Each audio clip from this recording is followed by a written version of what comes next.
Venerdì 15 settembre, Beata Vergine Maria Addolorata, è il 258° giorno dall'inizio dell'anno, ne mancano 107 al termine. Il sole sorge alle 6:48 e tramonta alle 19:23. La luna si leva alle 6:59 e tramonta alle 19:41.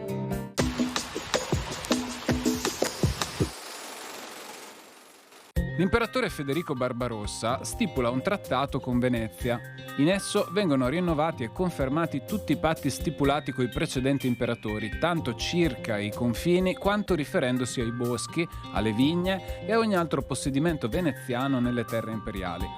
Tra l'altro vengono altresì proibiti ogni insulto, molestia e l'appropriarsi da parte dei sudditi dell'impero di qualsiasi cosa appartenga a navi veneziane che facessero naufragio.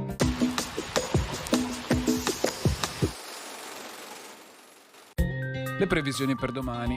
Tempo variabile con spazi di sereno più presenti fino a metà giornata in pianura, addensamenti nuvolosi più significativi e diffusi verso sera, precipitazioni inizialmente pressoché assenti, poi crescente probabilità di piogge sparse anche a carattere di rovescio o temporale, specie a fine giornata.